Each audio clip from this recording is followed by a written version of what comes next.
Raising funding for your startup is a challenge. How much should you raise? Where do you find investors? And how do you pitch them? In this segment, How to Raise Funding for Your Startup, we'll answer those questions and more. Here are live outtakes with startup founders on how to raise funding. I hope you enjoy this episode. Welcome to Investor Connect, your guide to how to raise funding. Today we are entering into the tech realm. I chat with an entrepreneur in the field, delving into the journey of a product initially created for ALS patients, now finding applications in hearing and vision diagnostics and predictive testing for cognitive issues. Our quest sheds light on the financial hurdles faced by their Dutch-based venture, securing $1 million with a $6 million valuation and a need for an additional $600,000. Explore the intricacies of securing investment and the strategic moves in navigating the funding landscape. Uncover how a neurology support system opens doors in the oncology and neurology markets. Stay tuned for insights in leveraging networks and tapping into angel investors and family offices. Join us as we navigate the subtle art of tech investments on Investor Connect. Hi, Jennifer. Thanks for joining. Hi, Hall. No problem. Nice to meet you. Nice to meet you as well. Are you there in the Netherlands or are you in the U.S.? No, I'm an American, but I live here in the Netherlands. Oh, where you live right now? What city? It's called Noordwijk. So it's a little village by the sea, but it's very close to Amsterdam, in between Amsterdam and The Hague. Yeah. I lived in Alphen on the Rhine for a year back in the day when I worked it's halfway between Den Haag and, it's about 20 miles outside of Den Haag. So it's on the old Rhine, not the new Rhine. Okay, I bet they loved when you called it Den Haag. Yeah, it's what I called it, but I didn't really talk to many people there locally because I was working with engineers. So mostly I was talking with the Shell researchers and those guys. And they were mostly Americans. So they're pretty... And everybody spoke English as well. Yeah, so. Oh, how nice. So when were you here? What year? These are in the 90s. We were opening up a company called National Instruments, and we were working with test and measurement equipment, LabVIEW, and so forth. And I opened up all the offices in Europe. Oh, good for you. I was an investment banker, so I worked with, I think, almost everyone. But I moved here in 1994 to marry a Dutchman. Okay. Oh, that'll do it. Yeah, so that's kind of exciting. But thank you for reaching out. So I guess, correct me if I'm wrong, but you saw my presentation on Mind Effect, or you just heard about it, or? Well, John Ritchie referred it to me, thought we could help you with it as well. I didn't see the deck, but I looked at the website, so I got a sense of what you're doing there.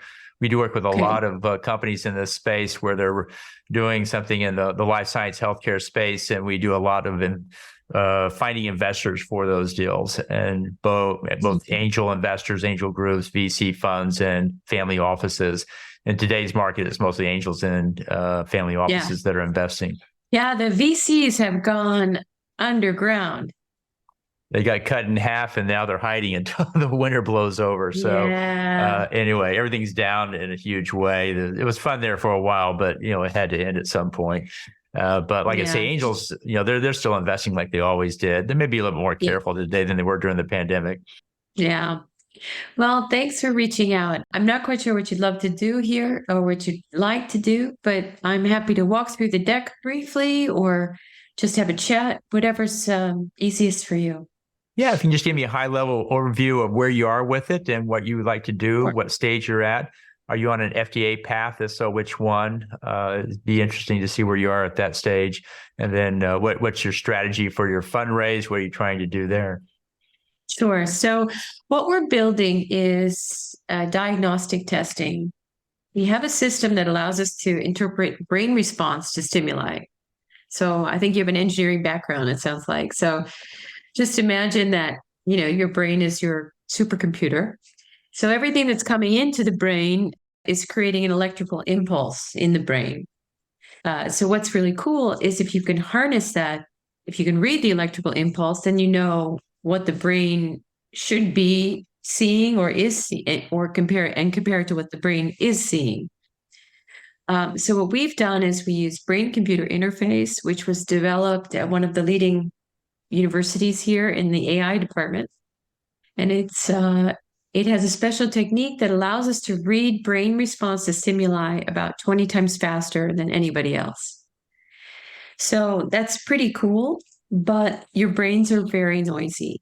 So what's quite important is the fact that we've also isolated the right kind of stimuli and the right type of analysis so that we can actually interpret and isolate what goes in and what is coming back out. So we've used this in the past to create a communication device for locked-in ALS patients. So they can read a flickering screen that's specially coded. It's coded so fast that you can't really see it, but we can then see with the code through the brain what's happening. That market was very small, and I was brought in 2021 to pivot.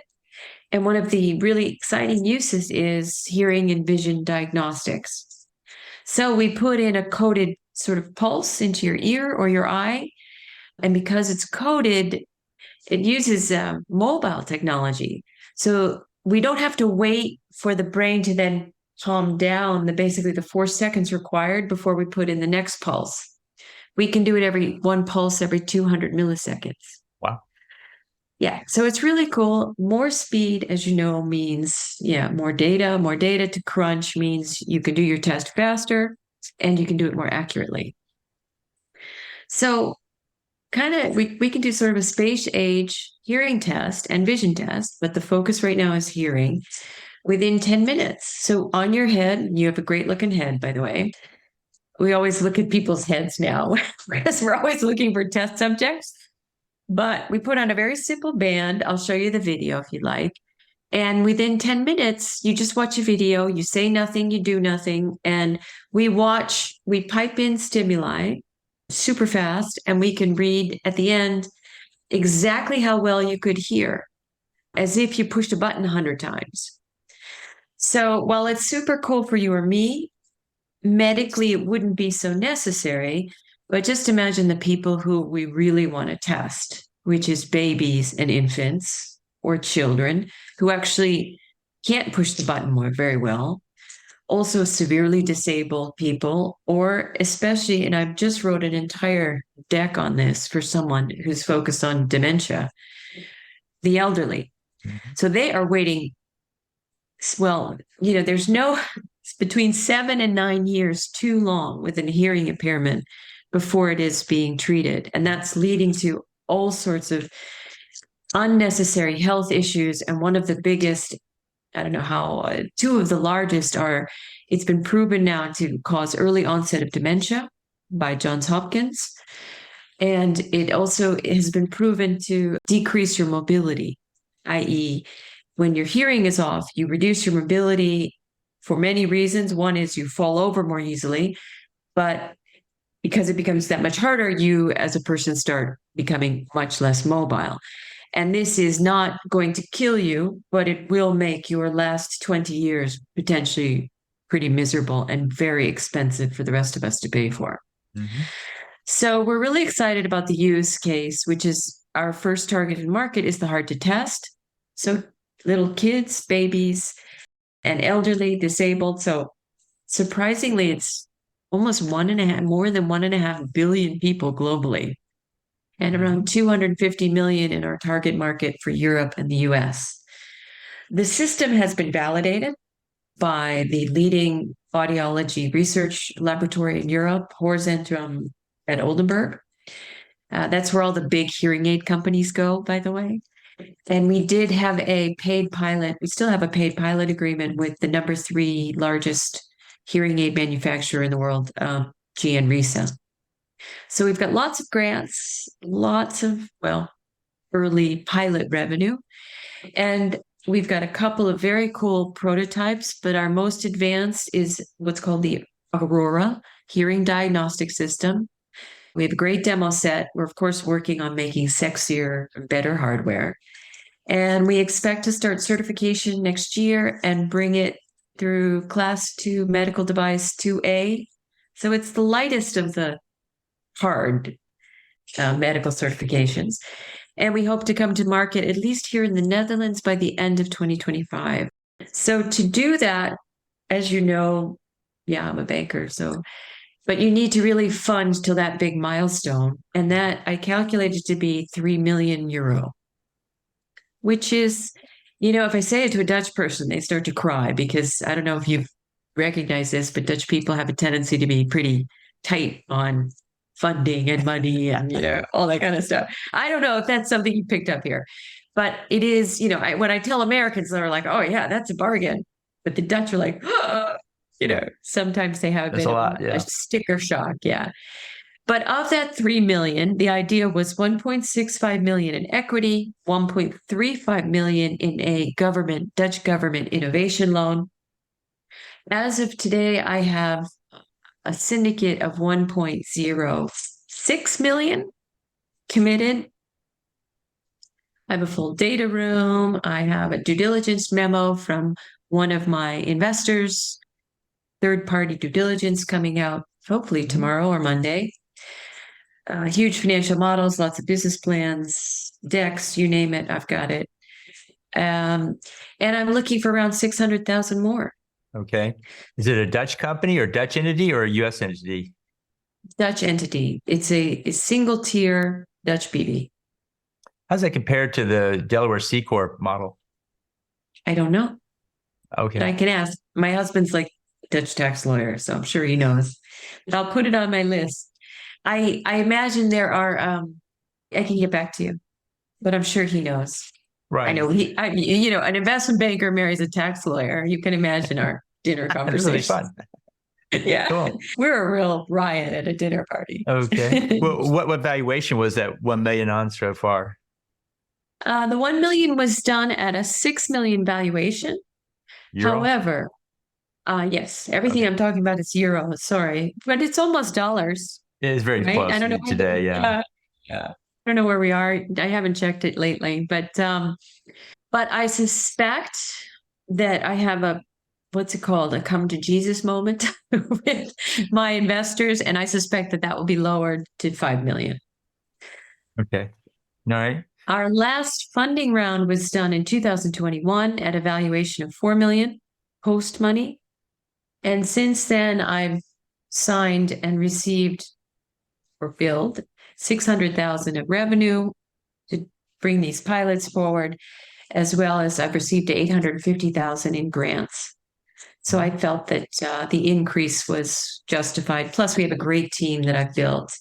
We've got a new patent coming out, and you have validated prototypes. So, but granted, 2021 was a little bit like, taking candy from a baby, and now it's like taking candy from a Tyrannosaurus Rex. That's right. They're not going to give it up If easy. that's even possible.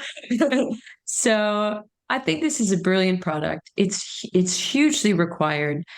And I suspect not only will we serve the hard to test population, but we're going to take over the market.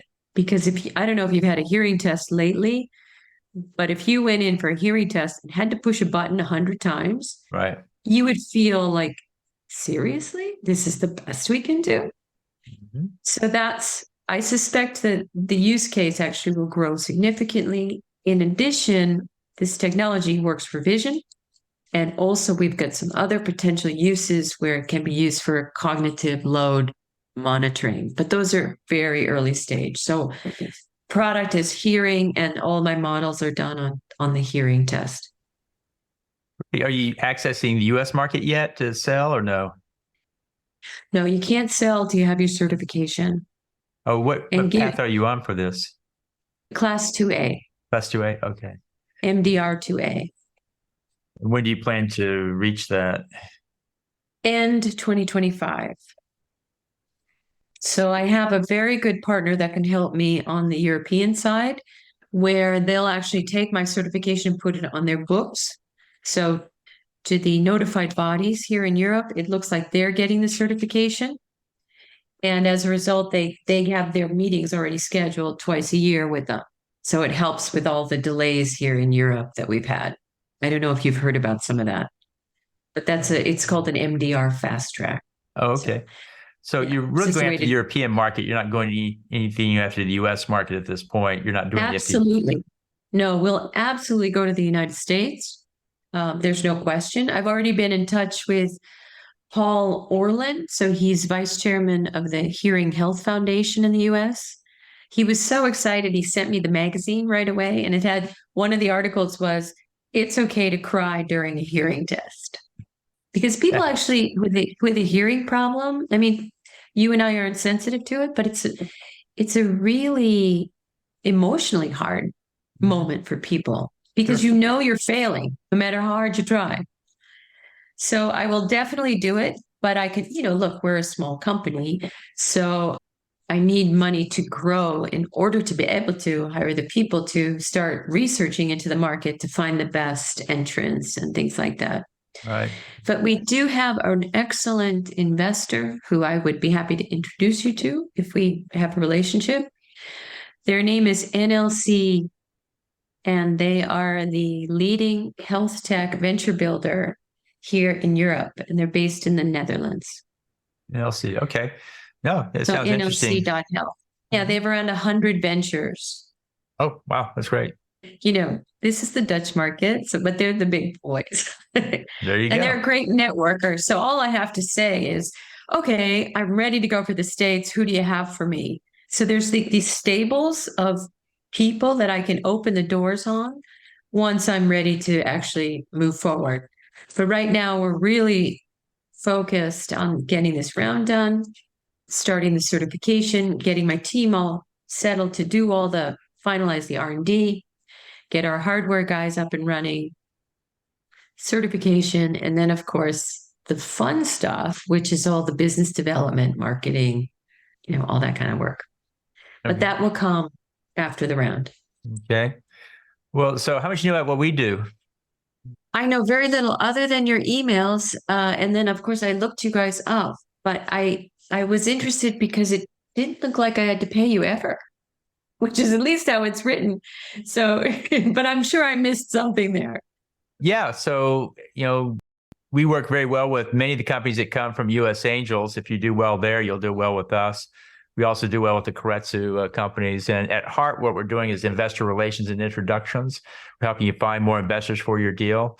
In this case, what I would do with your deal coming to the US or even in Europe is position it as a neurology support system. Yes, it can do more with babies and so forth, but if you look at the market for life science, the two big categories are oncology and neurology.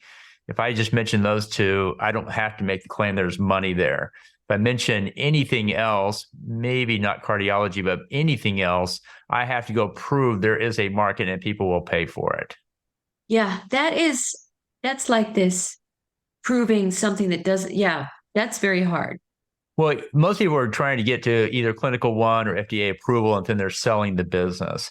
And so, but even then, you still have to make the case that the product I'm building is going to generate enough revenue, recurring or otherwise, data analytics coming off of it, that I can actually find a buyer for it. There's a lot going on here. If you're capturing data through the auditory, you should also have a thought about how you're going to monetize the data. And data in healthcare is a big one.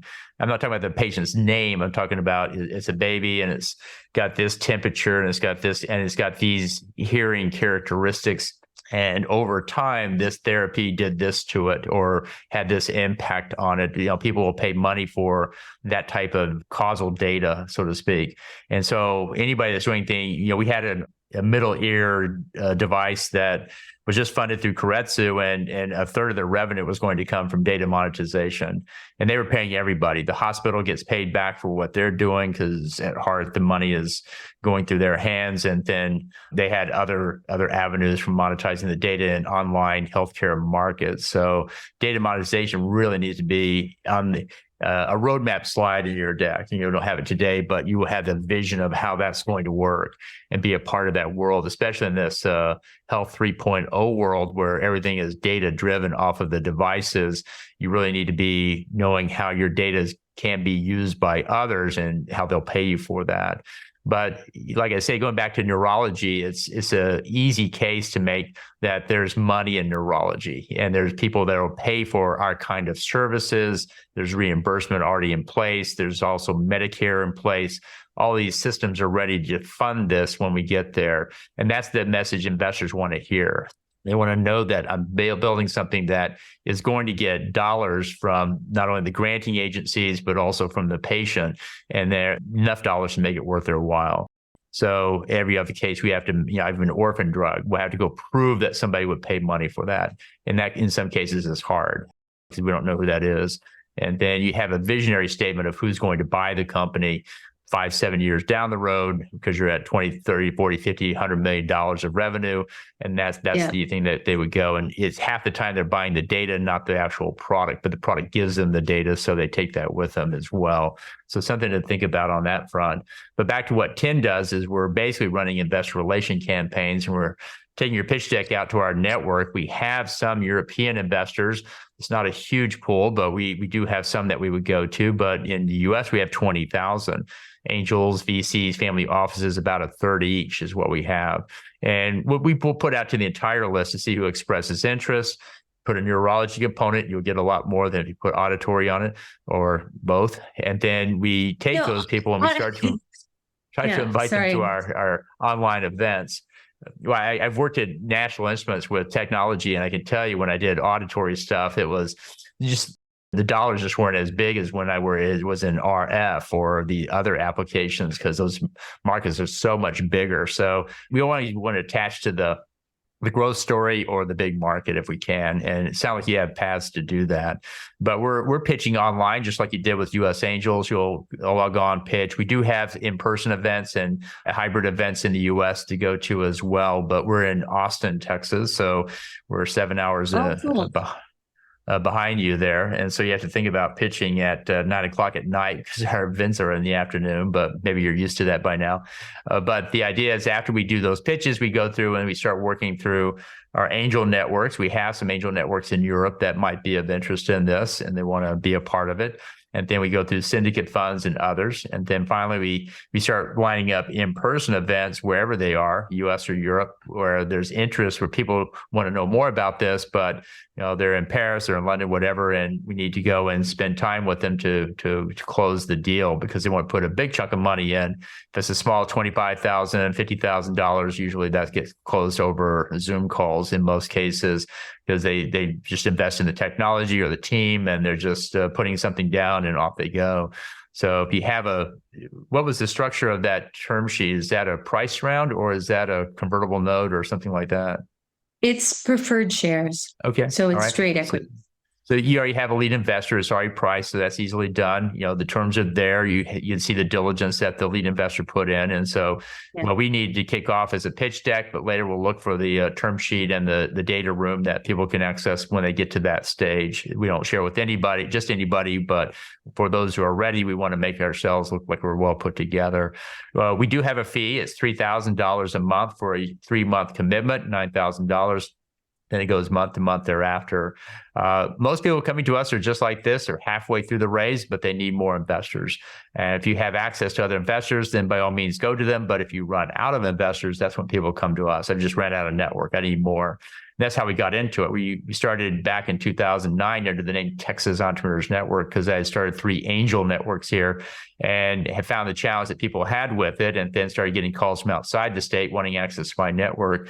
And the common refrain was, well, I've talked to everybody in Chicago, now what? I've talked to everybody in Seattle, now what? Well, come to us and we'll help get you in front of more investors. And that's where we fit in. So if you can get Is the it 600. possible? Yeah. Is it possible to get U.S. investors in a Dutch BV? I think there are family offices and angels who would say, I just like the technology and do it. A venture capitalist will never put their money in. It has to be a Delaware C because all of their documents are based on Delaware C. If you decided to open up, you thought there was enough money there for follow-on rounds or whatever, you could open up a separate entity and or parent-child entity in the U.S. with a Delaware C and pick up that money. And if you wanted to access U.S. market, you really need to have a presence in the U.S., both to sell and raise funding. But that's, at this point, if we're just raising $600K from angels and family offices, it'd be a mixture of U.S. and international people, European, that we would go to for it. You probably raise all of it from the Europeans at this moment because that's not a lot of money. Are you envisioning what would be the next round that you envision to raise? 5 to 6 million for the next round. So we could also help with that. And there you probably would need the US market. And what we do is we would take the 5 million and break it down into 3 rounds, 1 million, 2 million, actually probably do like a 750 at 1.25 and a 2 million, and you put a nice low valuation on the first 750 and then a higher on the 1.5 and then I have a higher on the 2 million to show people that we're raising 5 million. This will get us where we want to go. But if you want to get in, you want to get in early, because that's where the nice valuation is. It's going to get more expensive the later it goes, and you'll find a lot of people scrambling for that. So there's structuring the things that we can do to make it attractive to investors, and that part may be more where we would fit in when you get to that stage, because when you get to that level, you do have to talk to a lot of people to get to where you want to go. Okay, so really openly, look, I understand spin and I understand shading, and I understand I was an investment banker for 25 years. So, but I do appreciate we're right now, we're looking at the brain to diagnose audiometric or audio hearing levels. We're looking at the brain to diagnose visual impairments. And I do think brain response diagnostics are going to be the way to go, because it's ridiculous that that's still subjectively determined by the patient, no matter their age. Mm-hmm. We do think, and we have a prototype that starts to prove this could be possible, is workload or stress monitoring. So that's not with very easy, repetitive, rapid stimuli. It's with sentences in a difficult hearing environment. And when you see we can find in the brain where there's a stress level. So that's different than actual acuity, or does it hit the brain? It's looking at the second level of function of the brain. We do think we can take that further into other types of brain health testing. Oh, you have a good story there for neurology. Yeah, there's a lot of applications that could go in other directions that you could telegraph in the pitch. Okay, but we're starting through the brain's response for auditory stimuli. That's a beachhead market. That's an initial application.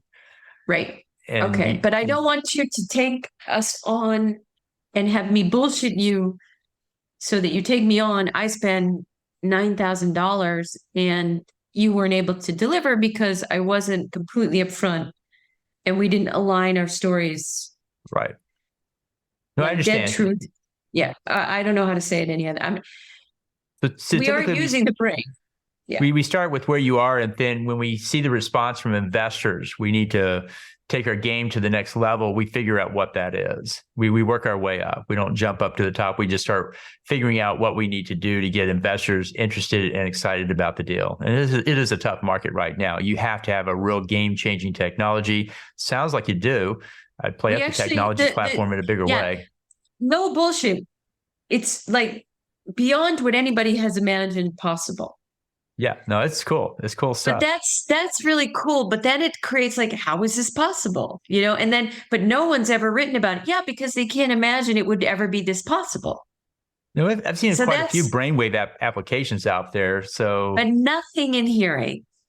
Not hearing, but I've seen people control, toy cars with the P wave on their brain and so forth. We do that, yeah.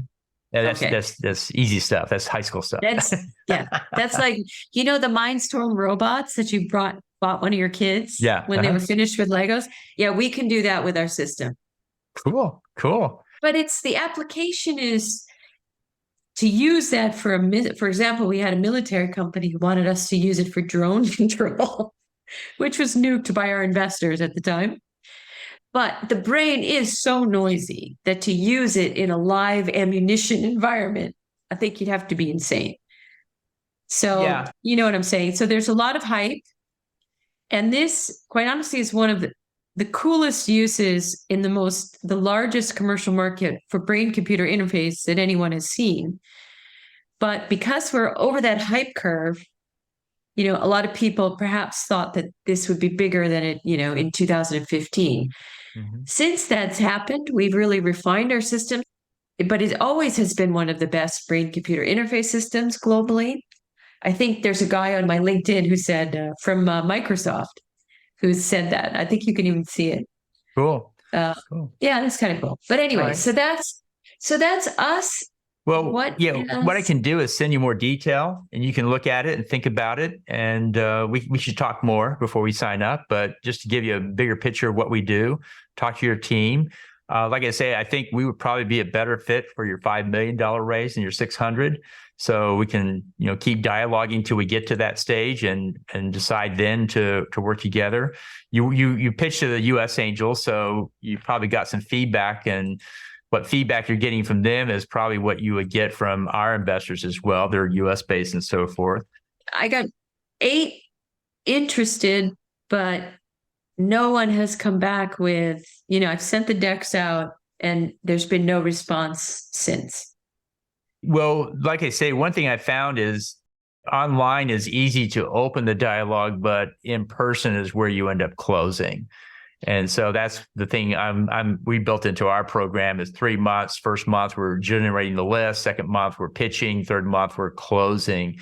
And you have to get into a point where we're going to be in your city at XYZ time. Love to meet with you and talk with you. And then it becomes you'll see them engage. And we tell them that up front. We'll be back in 2 weeks to talk with you about it. We'll be in your area, where are you located? And we find lots of concentrations in the Texas cities because we're there, the Bay Area, Chicago, and New York. If you just went those 4 cities, you could do very well with it and find investors like that. But yeah, no, I'm fine for, been there. I've done so many roadshows, but never been the, okay. Never been the one. I mean, of course I've pitched, but normally I'm the one bringing these guys around. That's funny. Okay. Okay. So, but actually, one other thing is that if just so you know, and actually I should have thought of this sooner, but since the way that the Innovatio credit loan works, it has to be matched with signed equity term sheets. So the original plan was 1.65 and 1.35 can only be 45% of the total amount for the loan. But since I'm only going to go at 1.05 million, then my Innovatio credit loan has to be scaled back. Mm-hmm. So I can't lever on top of that, I can't lever as high. So that actually would bring my need, if I don't get any new investors before I close, to be around $1 million. Oh, okay. All right. So that's it could be more interesting if you need more than 600. I think that could be something we can help with. But if we do decide, and there was one other thing about monetizing the data in our plan right now, I have not allocated the resources to develop a system to collect that data. That is something, because as you know, that opens up a massive can of worms. Yeah. In terms of getting that certified, data protection, Right. But I do see eventually that will be the case, but that is not in our business model. Right. You have to decide if you want to put that out there or not. Like I say, I put it out as roadmap slides of visionary things we can do in the future, because nobody expects you to build a product and monetize and then later apply AI to it all in one summer. You have to spread that out. And so if you have a roadmap for that can help a lot. And then over time, technologies change, markets change, business change, and sometimes those change as well. So it's something to think I have about. No doubt that, look, if we own the preschool screening market, mm-hmm. that's going to be really important for, the health agencies to know, oh my God, we have a massive number of 3-year-olds going from 2 to 4-year-olds and hearing collapses. Right. That's going to be really interesting for them to see what areas of the country is that happening. Okay. And it's all objective data. So it'd be really, really useful. So I have no doubt, but I can tell you in the 3 million, it's not there. Right. Understood. I'm going to have to jump now, but I'll send you the information and we'll see next steps. And just let me know if you want to get back on the call, we can discuss further some of these things and see where it might go. All right, Hall. Well, dankjewel. I don't know if you remember that word. Remember that. Thanks so much. Have a good one. Cheers. Bye-bye. That wraps up another episode of Investor Connect. We've explored the evolution of a remarkable product, initially crafted for ALS patients, but now extending its reach into hearing and vision diagnostics and predictive testing for cognitive issues. We've delved into the financial landscape, from securing a syndicate of $1 million with a $6 million valuation to the ongoing quest for an additional $600,000. The challenges and strategic maneuvers involved in securing investment were on full display, offering a peek behind the curtain of the funding process. As we bid farewell, keep in mind the power of positioning a venture as a neurology support system to unlock doors in the oncology and neurology markets. Remember, this episode is just the beginning of our exploration into the subtle art of tech investments. If you found these insights valuable, there's more to discover in our previous episodes and many more to come. Stay tuned, stay informed, and keep connecting with us on Investor Connect. Until next time. Investor Connect helps investors interested in startup funding. In this podcast series, experienced investors share their experience and advice. You can learn more at investorconnect.org. Paul T. Martin is the director of Investor Connect, which is a 501c3 nonprofit dedicated to the education of investors for early-stage funding. All opinions expressed by Hall and podcast guests are solely their own opinions and do not reflect the opinion of Investor Connect. This podcast is for informational purposes only and should not be relied upon as a basis for investment decisions.